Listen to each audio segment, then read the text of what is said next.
Yes, yes. Well, that's a great show of APN TV Media. Well, we're getting a full house today, and you know what? Bob, how are you doing today? Good, Stephen. How about you? Doing fine. Got my relaxed outfit. Everybody can see that. Yeah, with sneakers. Unbelievable, but I'm doing it. I'm getting there. And especially today is very relaxing. Our first guest on the show is Captain Franklin R. Jakes. His book is titled "What a Way to Make a Living." He's a United States Air Force captain, and he has, a lot of aircraft he has flown. One of the main things is that I get a kick out of is that I used to work on a few of his aircrafts. That's the funny part.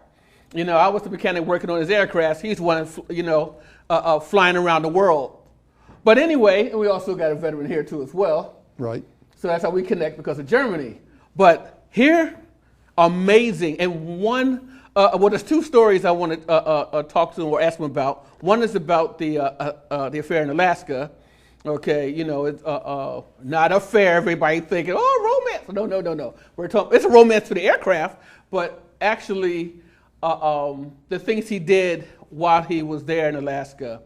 And the other one is one of my favorites that's always stuck to my heart. It was about the F-4 that when they were refueling in the sky, and they talked about the and it was like an oval racetrack actually in the sky, and the fueling plane goes around, which I never even thought about it.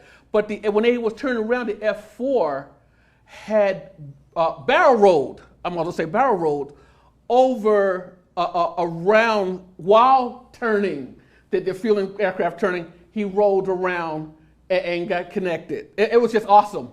Now, we're talking about an F-4, but if nobody knows about F-4s back in the day, those are the aircrafts that weren't supposed to fly. Actually, they were heavy, but they hit them on an AB afterburner, but it was off the ground and it was on and popping, especially during the Vietnam era. Anyway, we're going to talk a lot about that. Okay, and plus our second guest coming up is Margie KP Fudge. Interesting name. That is one name that will stick to you. Margie KP Fudge. Her book is titled, it's a children's book. I say more than that. It's called Being Nice is Magical. And I'm going to be honest with you. I spent weeks going over this book over and over and over again. And I was tripping on it. And I was going, man, this is pretty cool. And so I even, y'all know me that I really don't say too much about certain books, but the review, I actually pushed this book out forward over the internet in the last few days to hear what people think about it. And also, the illustrator, excellent job, great job. The illustrator, her name is Sade Robinson. So yes, I gave a little announcement out there, even a shout out last night about it. So I was hoping she'd be here on the set, which I didn't hear nothing from her. And I started getting word, and I said, you know what, she'll make it. If not, we'll just have to put these two books up there and show them that these are two very well put together books. One for the United States Air Force, Franklin R. Jakes, okay? And we will also talk about the Commando magazine. We'll get to that. And for Margie KP Fudge, awesome children's book. But I'm going to say it's an excellent family book. Okay? I had to put that out there. Very appreciative of it. And the artwork's astounding. Well, Bob, anything you want to say? In the Supreme Court, we got a nomination named Kavanaugh, a nominee named Kavanaugh from the president, and the Democrats are against him. Republicans seem to be for him, so we'll see what happens. A judge? Yep. Judge for the Supreme Court, huh? Yep. Yeah. Hopefully they've, they went to the retirement and then they came back and what? Being magical. Being magical, okay. Okay, or I should say, being nice is magical. All right. Everything about our government now is like magical. But the point is about being nice. That's the only thing. Anyway, on that note, tell you what, we'll be right back after this.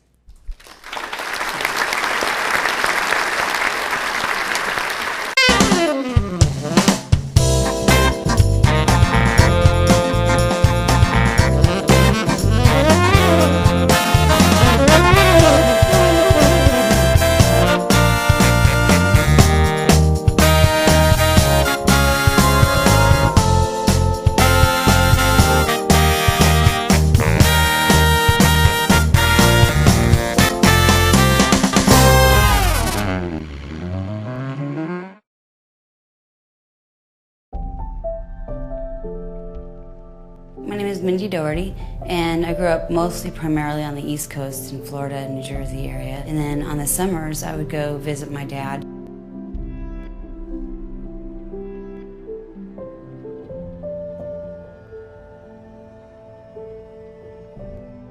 Really loved doing the hurdles and track and field, soccer. So I was definitely an athlete. And I wanted to be a nurse.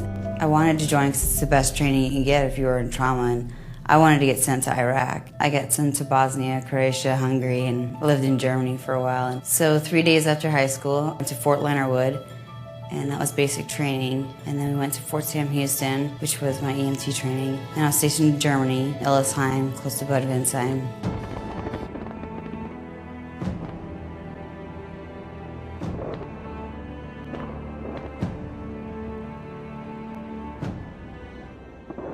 So we were technically sent in as a peacekeeping mission. They were all mostly religious wars, so when we had gotten there, there were bombed out buildings. There was hardly anything there. The destruction was pretty bad.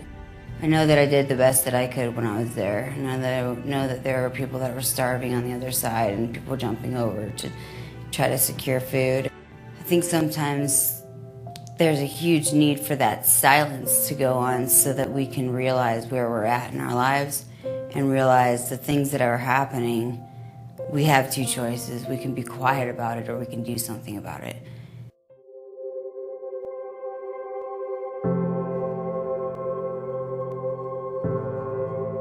I grow organic produce and I give it to the largest food bank in Oregon, which is the High Desert Food Alliance and Neighbor Impact. So I have 11 fruit trees and 17 berry bushes in the back. There is a website that was put together by my publisher named feedmycity.net. I was one day thinking, I wonder what I could do for my city. And then I was like, I wonder how much food I could grow for my state. What if I reached out and other people grew from around the world? And so people started reaching out to me from Australia and Ireland, the UK and England. They loved the concept. So now we're just looking for investors and sponsors because I've been doing it all on my own. Pretty much word of mouth and donations and me growing by seed in the backyard.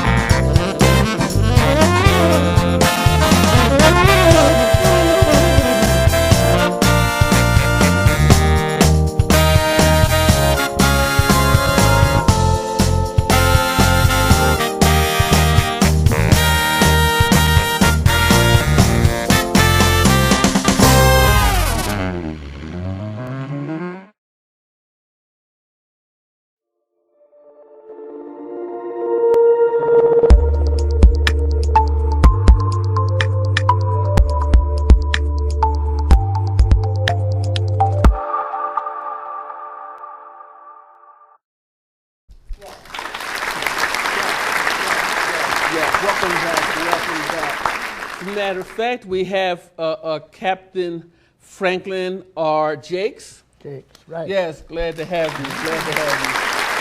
Your book, What a Way to Make a Living, from 1959 to 1980. Tell us a little bit about your book. Well, it's just a history of my 6,875 hours flying time. Wait a minute, how many hours? 6,875. Ooh. And never had a bad day doing it. Wow. Well then, why did you write the book? Well, I kept telling all these stories about where Alaska, Hawaii, Bermuda, Vietnam, and my son said, well, Dad, you ought to write a book about all that so we can all remember it. So I started 3 years ago writing in longhand, and then here, 3 years later, it's there. Wow, it's incredible. As a matter of fact, when he was writing, wait a minute. So basically, it's not only just your life's work in the Air Force of flying planes, but this is something like a tribute to your family as well, because they wanted you to, to pass down through the generations. Yeah. Which is pretty awesome. Yeah. Well, tell us a few stories that you have, like the one from Alaska. Oh, Alaska's someplace to fly. I tell you, in 1960 to 63, Fairbanks had board sidewalks and mud streets. And it was 26 miles from Eielson to Fairbanks. And at 20 below zero, I tried to walk it one night. But that was a wild place to fly. And we'd fly 13 half hours up to the North Pole and out over Canada and then back. And the most rewarding missions were the high altitude bomb sampling for the Russian megaton bomb. We sampled that all the way across Canada, and it went across the Atlantic Ocean, and they had a Aer Lingus DC-8 that they had to quarantine. They put the Geiger counter on the prop hubs, and they had to quarantine everybody on the flight because they'd picked up so much radiation. From the bomb? From the Russian, it was 50 megaton. Oh my God! Yeah, that was about 1962. Where were they heading? Where were they heading with it? Well, it started in Russia, in Siberia, and the cloud drifted all the way across Canada and clear across the Atlantic on the jet stream. So we'd sit up to 18,000 feet and sample it. That's incredible. That is incredible. We were doing it one day. We asked the technician in the back, he said, "Sir, I'd like to stay here a mile longer. We're really picking up some good stuff." And he said, "Well, what scale are you on?" He said, "Scale 6. He said, "How high does it go, Airman?" He said, "Scale 6. He said, "I advise you to eat your flight lunch now if you haven't already, but I'd like to stay another hour." Bob Shire, the weatherman, turned around and said, "Well, shit, we're going home." You know what? Before we get even further into it, tell us some of the aircrafts that that you've flown on. I'm going to say that you worked on. I worked on some of yours, but that you've flown. Well, first one I saw out at the Willow Run last weekend, PA-11, which I call a 65 horsepower sewing machine with wings on it. Only weighed 750 pounds. What? That's it? First time I left the ground was in that PA-11. Oh my goodness. And I tried to describe the thrill of leaving the ground for the first time when you're flying the airplane, not on a DC-3, but that was an exciting trip. I got 40 hours and a private pilot's license through that. Then went to Malden and flew T-34s, T-28s, the Maytag Messerschmitt. I have a cartoon in the class book that says, "My God, my wife's washing machine runs smoother." It had a pretty rough engine in it. Then we went to Texas, Lubbock, Texas, and flew T-33, which you're familiar with. Yes. I could teach my wife to fly that thing. It was so smooth. Built from scratch. Yeah. Oh my God! So built from scratch. Instead of 120, we were doing 340. Again. So I loved it. Go out and chase clouds in the T-33, and formation flying is really fun. First time you're looking up at the ground, and there are 3 other airplanes between you and the ground, and you're looking up. You're on the top of a roll. But they were pretty fast, though. They were pretty fast aircraft. Oh yeah, a lot faster than the other two.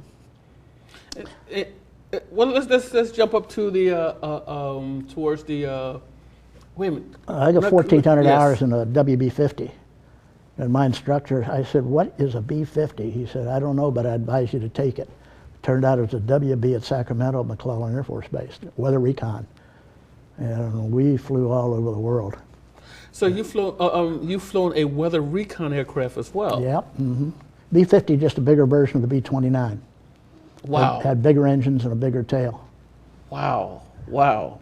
And we had 2 F-50 foils on each wing for sampling, and we had an E-1 foil on the top, which was about 200 pounds of flat plate drag area. And we could change the filter in that, pull it out and put a new one in. The F-50 foils we couldn't, they had to change those on the ground. Had a lot of fun in that airplane. 1,400 hours. Finally made aircraft commander. Flew about 2 missions as AC, and they said, "That's it, no more." They're going to the WC-130. They took the B-50 out of the inventory. So I went down to Hurlburt Field, Florida, which you're familiar with. Yeah, Herbert Field. Joined the Jungle Gym program and learned to fly the Goonie Bird. That was amazing. 25 minutes. You did some traveling. The what about the during the Vietnam era? Well, I got into SAC somehow. And it's Strategic Air Yeah. Command. Joe Holden told me if you ever get a chance to go to Taiwan, take it. It's the best kept secret in the United States Air Force, and it was. Spent 2 years there. Really? But while I was doing it, my career progression was going in the wrong way. I didn't agree with all the higher ups, so they sent me to SAC, KC-135. I came home and told my wife, after 2 years in Taiwan trying to learn Chinese, the only thing she said was, "What language do they speak there?" I said, "We're going to Puerto Rico." She said, "What language do they speak there?" I said, "English." So spent 7 months in Puerto Rico learning to fly that big thing, and SAC and I did not agree on how to fly 135. I tried to land it too smoothly. And they said, "You can't do that. You get it in a crosswind, you're going to buy the farm." So I could put a Goonie Bird in 35-degree crosswind at 50 miles an hour and land on one wheel.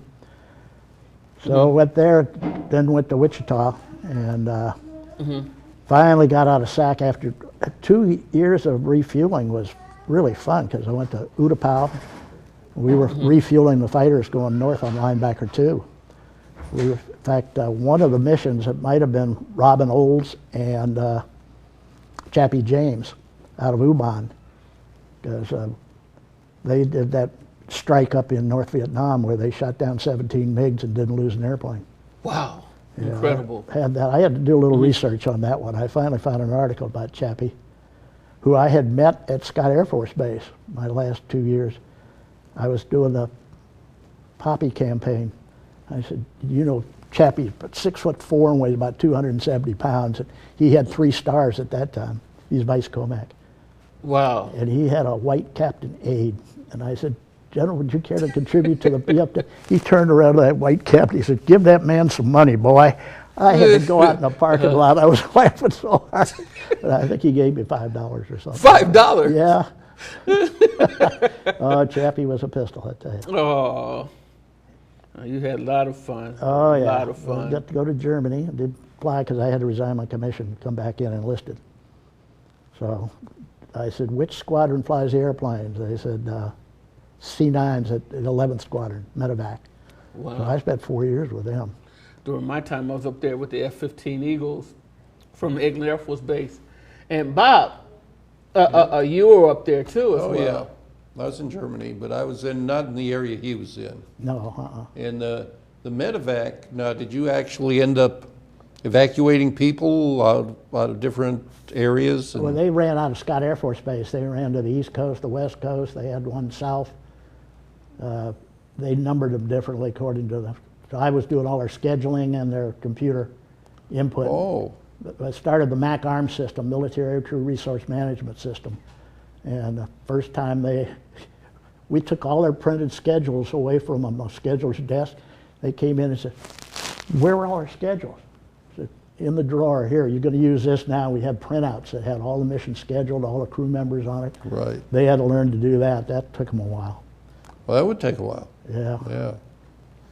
That's good. That was my introduction to computers.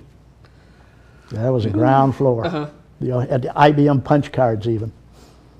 Oh, and then, There was, oh, sorry, go ahead. then in your time off, you got to hang out in Germany.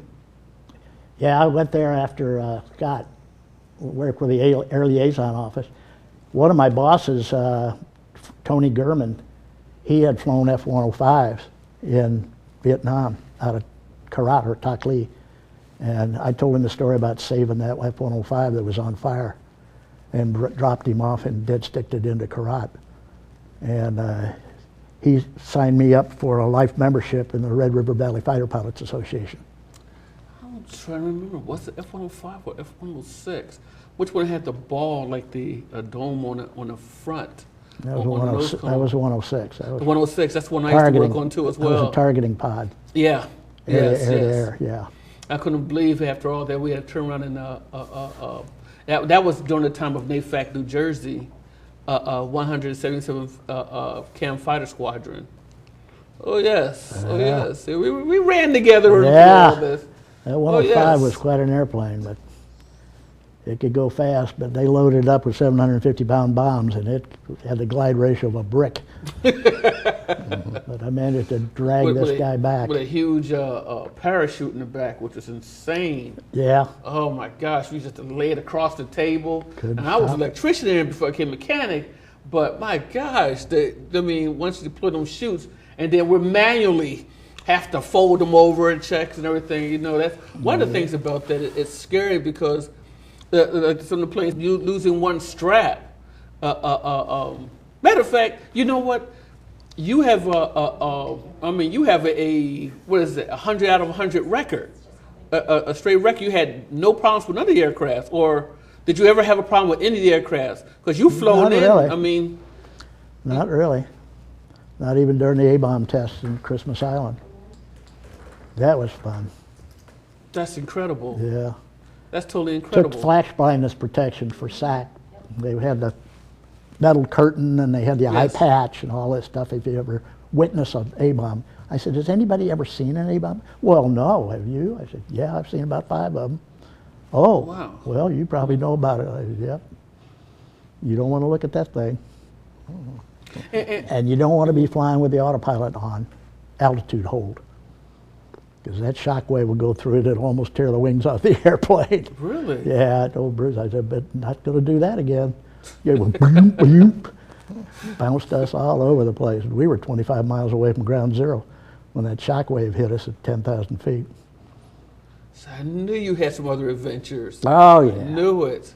That's 284 pages worth of them. Yes, yes. I sometimes I feel like you have more that's not in here, but you have more to say. Well, I have another 20 years with Defense Mapping Agency, so Wow. maybe I'll write another one. What about the one of my favorites I still love is about that fueling. When you went to do, you were flying the what type of aircraft that was for fueling? KC-135. KC-135. Yeah. So you flown the KC-135. Well, that was when we were in Puerto Rico. We were refueling the prang, which is a common term for aircraft crash. And it came from the Puerto Rican Air National Guard because pilots were not any good. Wow. And they used to crash, and they were flying F-104s at that time. Mm-hmm. And they had all American pilots. Most of them were airline pilots from the States. Interesting. They go down there and fly their 2-week tour with the prang. And so I said, are we going to make a turn now and keep up? He's, boom, he lit that afterburner, went all the way around us, came back on. He said, now, make your goddamn turn. Wow, that's incredible. I'm just especially at night. But just the thought of the loop, because you had to turn, and he made the barrel roll. Yeah. While turning. They're pretty maneuverable. So I'm watching the KC-135, right? Starts to turn. At the same time, he took the F1 or F4 or F104. F4. Or F4. 104. 104. Yes, yeah. F104. And spent it over, around, and then he was just flying formation with us. For formation, which yeah, that's incredible. Part of it was upside down. That was all.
I have a feeling that you have more to tell us about, even not only just probably before coming to flying, but afterwards to this point, to this day.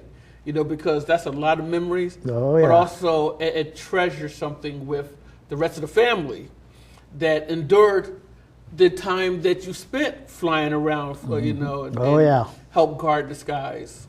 Yeah, I almost missed my son's birthday. I was down in Philippines, Wow. but I missed a typhoon. Really? Well, we evacuated the airplanes. I called my home. I said, how's the weather? She said, the banana tree just blew off. The fence is gone. She said, the winds are doing 80 miles an hour. What are you doing? I said, I'm sitting here by the pool at the Officers Club at Clark Air Force Base. That did not go over well at all. But I'll tell you something, your book went over well, and I enjoyed it. It's a great read. Again, the book is titled What a Way to Make a Living by Captain Franklin R. Jakes. Right. I almost thought I said the first name wrong. I had the last one right. And hyphenated would say Bob. Bob, right. Bob Jakes.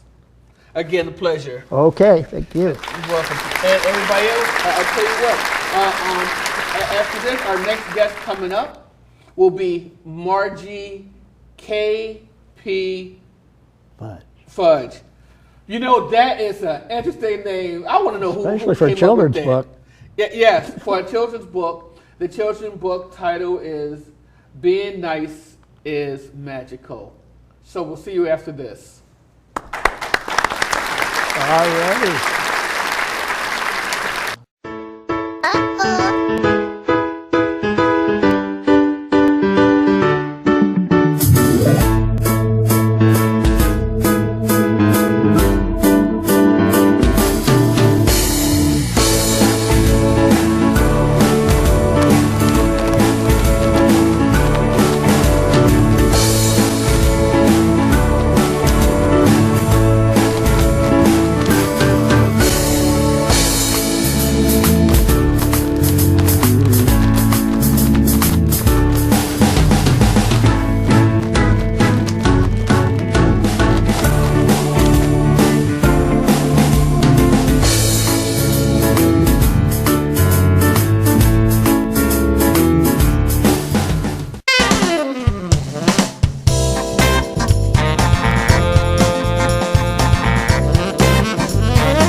We've had fun, going from airplanes. Remind me of trains, planes, and automobiles. But you know what? Now we're coming back to land, but we're landing in a school ground. But it's funny that I still feel this is more of a family book. This book is titled "Being Nice is Magical" by Margie KP Fudge. And the illustrated by Sadie Robinson. So, Margie, pleasure having you aboard. Hi. Yes. Now, before I get into anything in this, how did you come up with that Margie? You know what? Actually, I'm gonna leave that alone. That's for your readers and viewers, your fans to determine. Okay. Because I love that Margie. KP Fudge. I'm happy. Yeah. Yes, it's cool. I mean, it's hard to roll off the tongue, but it's so cool trying to say it. Margie KP Fudge. Yeah. Got this little Hollywood type of British, BBC show going on. Yeah. And it sounds like something children would love. Yeah. Margie KP Fudge. Yeah, kids love fudge. Yeah, I was thinking about that. I wasn't going there with that, but okay, we'll do the Willy Wonka thing as well. Yeah. So, if that's the case, then your book here, all right, I feel it's a family book. It's an entertaining with family book, and I'm saying this because it's not just for the children, because that I'm going on a limb here. Correct me if I'm wrong, but I have a feeling. When I was reading, I read it as though that I am enjoying being with my kids. Yeah. Okay, or my kids enjoying being with me as a parent. That we're hanging out together in such an interesting way, a unique way. Mm-hmm. And you didn't. There's no barriers in this book, which Right. I love. Mm-hmm. You've opened up a barrier for everybody of all nationalities, of all ethnic backgrounds. Didn't matter. Just enjoy the book. And that was the main concern. The book is not limited. And you didn't create a children's book that would have to become limited for some oddball reason. If you can understand what I'm talking about. Yeah, I understand. Yes. So you did a great job on the book. So just the opening introduction on that, I want to let everybody know that. So thank you. Thank you. Okay, now we're going to get into a couple of questions. But while I'm looking through this, tell me a little bit about tell us a little bit about the book. Well, it's called Being Nice is Magical. It talks about, the main character is a little boy. He's 7 years old. His name is Claude. It's him and his dad and their pet parrot. Pet parrot's name is Holly. Claude is just an all-around really good kid. He just kind of wakes up one day and just starts wanting to do nice things for others, and simultaneously magical things start happening, and him and his dad and his parrot are along for the magical little journey. So, yeah. Him and his dad and the parrot. Yeah. I forgot about that. Yep, Yes. Holly, yeah. Yes, they did it together. Yep. That made me want to go to the house. Actually, I went downstairs and I started hugging on my little cat, Moo Moo. Let's do some fun together. He just looks at me. He must be upstairs reading again the magical book. Yes, Moo Moo. Okay, now, when did you first begin writing? Matter of fact, this is your first book? This is my first self-published book. Wow. I've been published in a couple international literary journals, like Yes. Vinely's Literary Journal. They're out of Australia. I was published in a couple little poetry things. I've given poetry readings around the state. But this is my first debut work. Yeah. Yes. So. I'm going to be honest with you. Nowadays, it doesn't matter if you're with a publisher or not. And that's what I love about what we do here, for because, self-publishing is, your self-publisher or, authors from other publishing houses. It doesn't matter. It's a creativity in the writing. Right. Okay, because now even bookstores are publishers, which is really crazy. Yeah. So in the self-publishing industry, you've got the traditionals became self-publishers.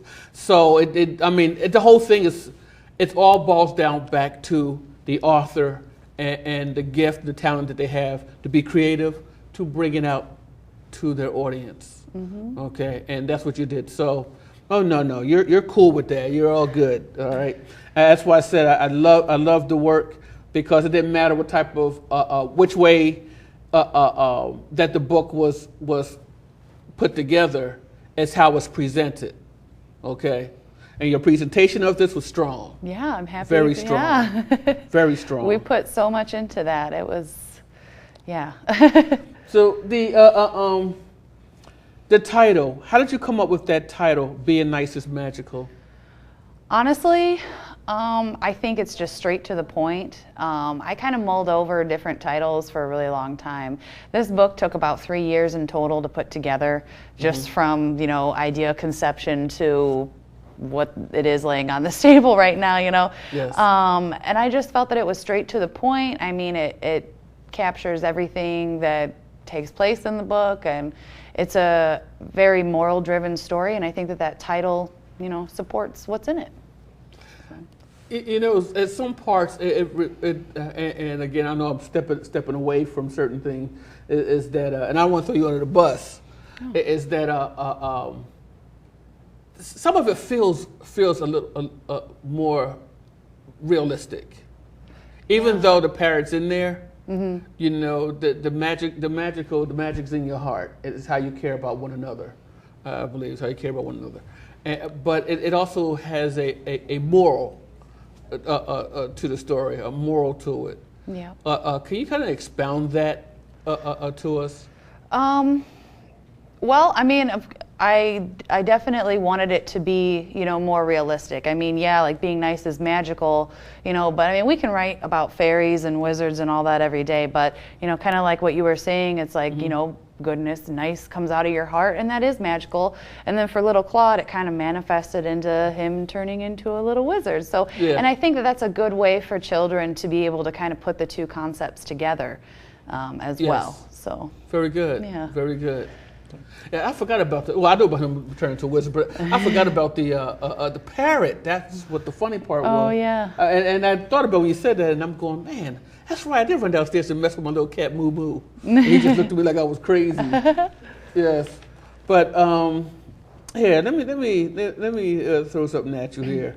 Okay, what was the easiest part of writing this book?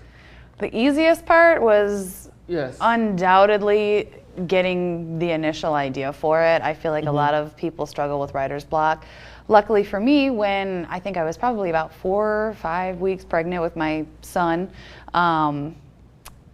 I kept having all these crazy dreams, as most pregnant ladies do.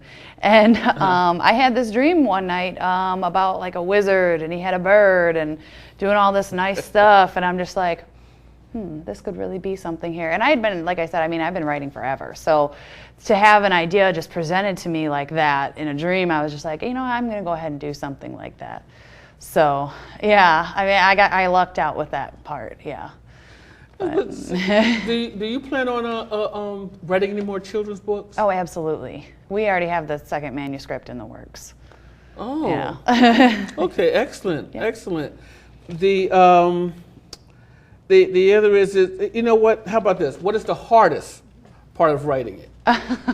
The hardest part, I think it was writing it at such a level to where children could understand, because like our interaction, you know, we can talk to each other, we can understand each other, but Yes. writing it as a 7-year-old or below would understand, I mean, you know, I was talking to other kids like, okay, you know, how would you say this? How, you know, can you say this back to me? You know, just kind of getting, you know, different ideas and stuff. So it was kind of just taking out all that, all that jargon that we pick up and that we use, and we, you know, we think that we're, you know, sounding professional, and we are, but I mean, you know, getting rid of that and getting down to being able to communicate with children effectively. So you mean children were involved in the making of this too as well? Yeah, Very good. my 7-year-old, well, she's 8 now, 8-year-old niece. I spent a lot of time talking with her about the book, and also, you know, just kind of gathering like how she would, you know, talk about different things and what she would say in certain situations. Yeah. Wow. How did you come up with the name Claude? That actually came to me in the dream. I don't know. So, yeah. Yeah, and Claude is an old name, a traditional French name. Yep. Yeah, I love it. Yeah, I just thought that it fit very well. It came to me, Yes. and there was no questions that really came to my mind after it was presented to me in that way. That's good, and that's a name that you're not going to hear that often. You're not going to see many characters around today with that name. Exactly. That's very true. Yeah. Yeah. Interesting. You know, I was reading this and then I thought about it because that was another one of my questions. The writing, the text formatting. Yeah. Yes. Matter of fact, that would have been another one of my highlights. But this is interesting. I've been Why did excited to write tell you it- about that. Yes. Why did you do it that way? The text highlight. Yes, I love the pictures and everything, but there are like cues in it for a reason. Yeah. Could you tell us a little bit about why did you write it this way? Well, basically what I've done with the text in this book is I've utilized a visual literacy technique. It's to assist kids that are on the autism spectrum with reading comprehension. Because when they see different words that are, you know, different colors or sized or different, you know, just words that pop out to them, they'll be more apt to engage with their teacher, their parent, or whoever it is that's reading the book with them. They're more apt to want to sit down and learn what the word means rather than just kind of, throwing it into their rote memory, and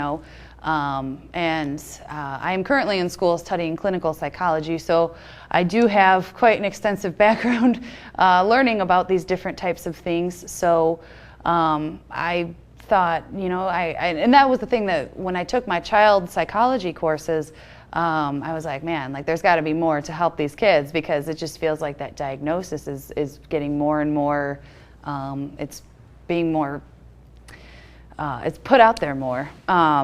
So, and there's got to be something we can do to get involved, and that, yeah. Well, so you mean to tell me, you know what? Yeah.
Grandparents, see, that's what I'm getting at. When psychology starts separating the family, they may not realize they're actually separating the family. Okay? They actually are not.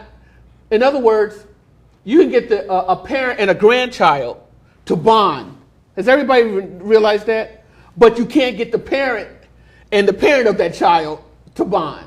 But what you're talking about, Stephen, is if that one person who is nasty is treated properly, sees what's wrong, gets over it, or forgives himself or herself for whatever they did or whatever's causing that anger, then they're going to be bonding with the parent again. Everything should go well. But that's the point. But when? That's what I was talking about, uniting, like in here, you have a family atmosphere, is what I was getting at. Okay, that's where you have a family atmosphere. So the child is growing up, it's like both.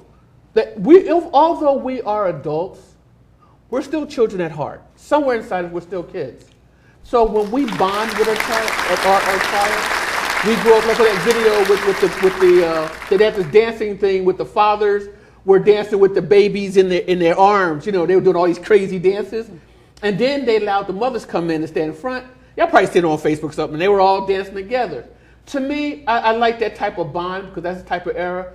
The thing is that when you separate it in psychology, and you probably see that in studies, that the parent is actually becoming more separated from their own child, or the child becomes even more separated from them, and then they're more into the world. And then when they're more into the world, then you got more of these 6-year-olds running around with guns, shooting themselves or shooting somebody else in an elementary school. Come on, y'all cannot tell me you haven't seen it in the news. Okay? These are because they're not connecting. And the parents just, oh, well, I just left the gun somewhere. Like it's nothing. Or you shouldn't have done it, but don't worry, I'm going down to somewhere, I'm going to have me a drink. There's something missing in the core structure of a family. What I was trying to get at, and so it's not doing others as they're doing to you, because I keep trying to relate something here, that it was a bonding of the father and the son, Yep. and a little additive of the parent. Yeah. But there was a bonding, and I'm trying to get us to understand that in here they place no boundaries where there's when you pick up the book, you'll feel love in it because the fact that it was done by love. It was done by a bonding of parents, done by a bond of children, done by a bond which is missing. So if you want to do unto others and they do unto you, then apply the love, and that's where being happy is what? Magical. Yeah. Oh, now you got it. Okay. And what I would- see where you what is Margie's analysis of what we've been saying as it ties to her book? I agree. I agree with everything you guys are both saying. But yeah, and like you said, you know, in here, I don't know if you guys can zoom or not. I just want to show Claude and his dad in here. I was thinking the same 'Cause thing. he's in here quite a bit. Oh, there's more. There's better pictures. Okay, but like There. in this one, like go him ahead and him zoom and in. his dad are Yes, doing zoom everything in. together, and it's just and it, you know, like you were talking about, it is really important, you know, and especially that. Oh, did I close it too soon? Oh, no, Oh, no, okay. go ahead. But no. Go ahead and zoom in. And I think it's also really important that we see the father in there as well, just because I feel like, you know, we're getting better as a society about the it, camera in. but I don't feel like fathers are getting a lot of the credit that they deserve. I mean,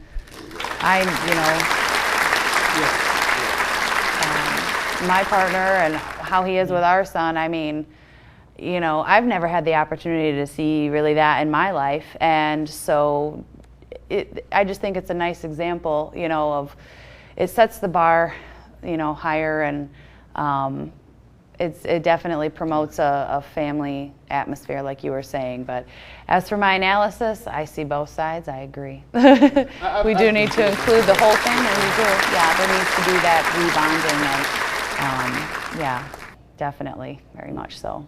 Yeah, but my whole family been through that to the point that everybody went different directions, and to Right. this day, as brothers, everybody's successful. One owns several dealerships. The other one's a sous chef, from the Taj Mahal down to all the casinos in Philadelphia. And, Right. and guess what? We're all on Facebook and we don't talk to each other. Okay. And you know what? All because something happened when it got disconnected. The parents and the children never disconnected, and then we start picking and choosing and parenting instead of all of us coming together. And that's what I was wondering. What happened back 50-something years ago to now, the bonding? Right. And it's nice to see a book that is not just children on the playground and like, Mama, can I go out? Or Dad, can I go out? Instead, that you see parents and children connecting together. And that's what I'm getting at. This book has a connection. So it's more just the meaning of, you know, becoming a wizard, the magic wand, or the you know, the parrot, everything. There is a connection because even putting this book together, you've put a relationship together. Okay? Yeah. You get what I'm saying? And that's what I think is great about this book.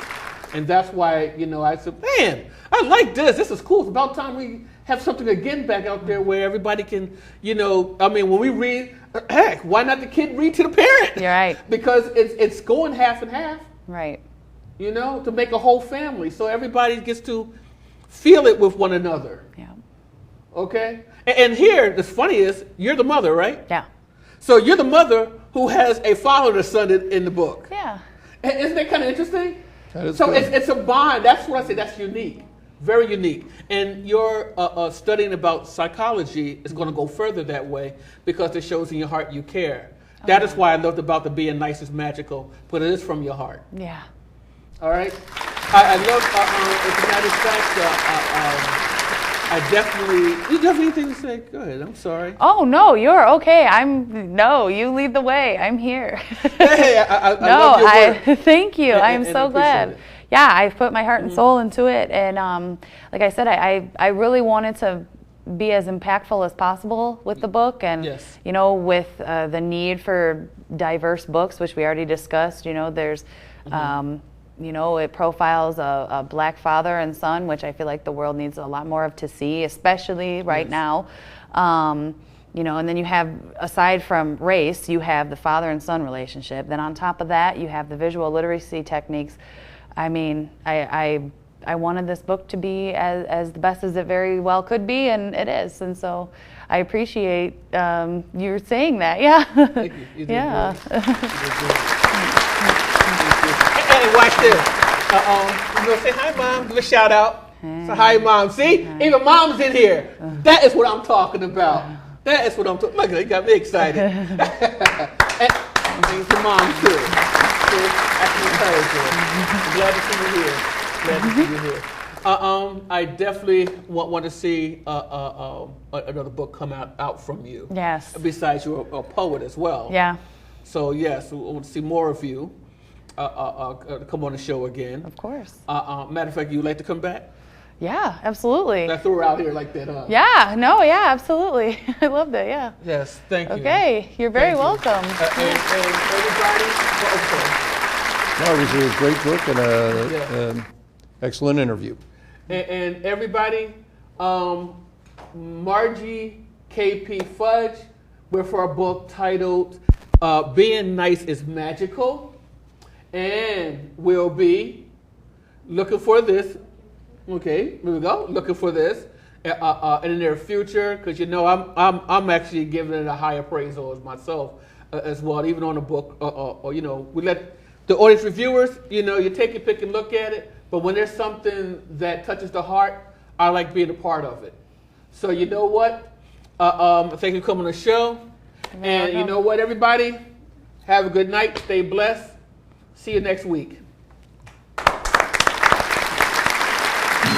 There's a place inside my mind unseen, dreams of you and I that just can't be, but I can keep them safe and locked away inside.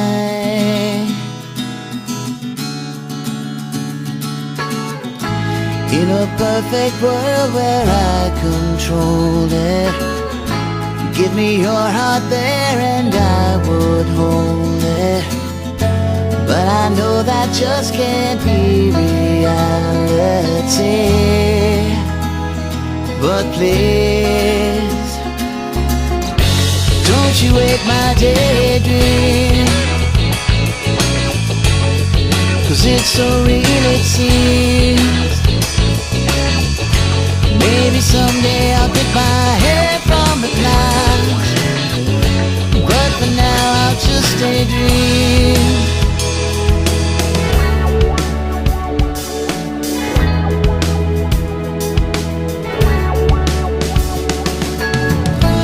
If you said to jump, then I will do it. Right into the fire and walk straight through it. If you knew, I bet that's just what you would say. I guess the only thing for me to do is never let you know just how I'm feeling, 'cause I don't want to know if you don't feel the same. It's a shame. Don't you wake my daydream, 'cause it's so real it seems. Maybe someday I'll get my head from the clouds, but for now I'll just daydream. Daydream. Daydream.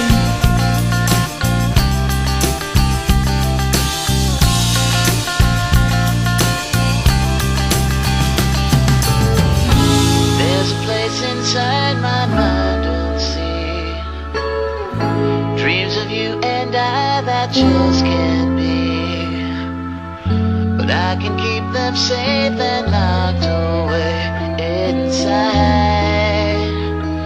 inside. But don't you wake my daydream. Oh, so real it seems.